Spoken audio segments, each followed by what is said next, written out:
menuju selatan. Singgah sebentar di tepian taman. Selamat pagi kami ucapkan. Assalamualaikum warahmatullahi wabarakatuh. Perkenalkan, nama saya Rania Tarik Mahi dan partner saya Akmal Fauzan Aziz, kami dari SMA Negeri 19 Surabaya. Dengan bangga kami akan mempresentasikan karya tulis ilmiah kami yang berjudul Catcalling dan kekerasan verbal studi kasus pelecehan di kalangan remaja SMA Negeri 19 Surabaya. Dalam beberapa tahun terakhir, isu pelecehan verbal, termasuk catcalling, semakin mendapat perhatian dari berbagai kalangan. Catcalling yang seringkali dianggap sebagai bentuk pujian sebenarnya merupakan bentuk pelecehan yang dapat berdampak negatif pada korban, terutama di lingkungan sekolah. Penelitian ini bertujuan untuk mengeksplorasi pengalaman siswa di SMA Negeri 19 Surabaya terkait catcalling, memahami bagaimana fenomena ini terjadi, serta dampaknya terhadap kesehatan mental dan sosial siswa. Latar belakang penelitian ini diadakan di SMA Negeri 19 Surabaya sebagai objek studi yang memiliki beberapa alasan sebagai berikut.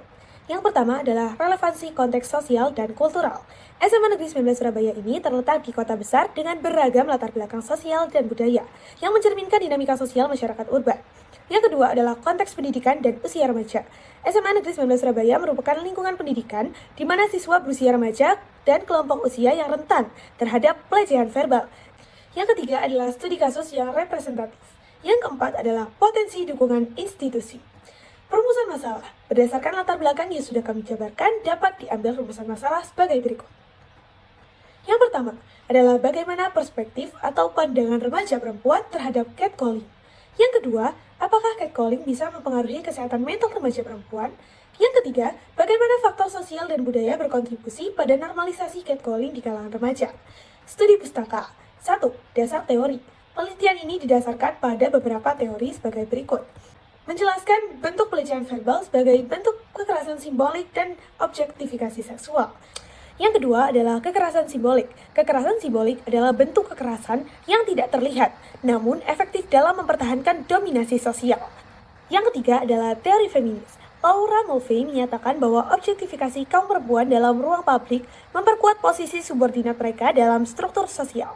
Yang keempat, dampak catcalling. Penelitian dari Holly Keir dalam bukunya Stop Street Harassment menunjukkan bahwa catcalling memiliki dampak signifikan terhadap korban.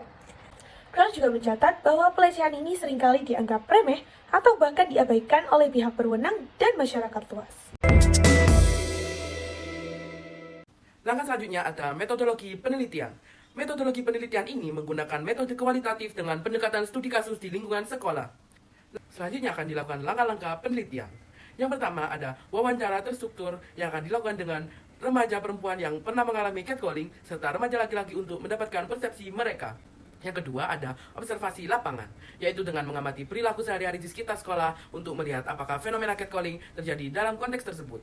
Yang ketiga, ada analisis data dengan melakukan pengelompokan hasil wawancara berdasarkan tema-tema utama seperti persepsi korban, efek psikologis, dan pandangan sosial mengenai catcalling. Selanjutnya adalah hasil dan pembahasan. Untuk pembahasan yang pertama adalah pembahasan berdasarkan perspektif remaja perempuan tentang catcalling. Dari wawancara tersebut, mayoritas remaja perempuan menganggap catcalling sebagai bentuk pelecehan verbal yang sangat mengganggu. Mereka juga mengungkapkan perasaan tidak nyaman dan bahkan cemas ketika mengalami catcalling. Dampak psikologis catcalling terhadap mental perempuan. Berdasarkan hasil wawancara, ditemukan dugaan bahwa catcalling menyebabkan dampak psikologis yang serius bagi korban, seperti rasa tidak aman, kecemasan, dan penurunan rasa kepercayaan diri. Pandangan remaja laki-laki terhadap catcalling. Sebagian remaja laki-laki yang diwawancarai menganggap catcalling sebagai sesuatu yang lumrah, normal, atau tidak terlalu serius.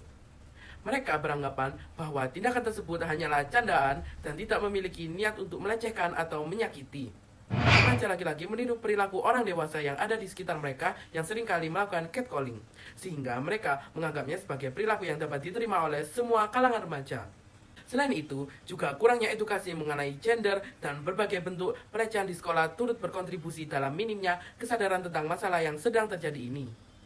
Selanjutnya adalah kesimpulan. Kesimpulan dari penelitian ini menunjukkan bahwa catcalling merupakan bentuk kekerasan verbal yang berdampak negatif terhadap kesehatan mental remaja perempuan.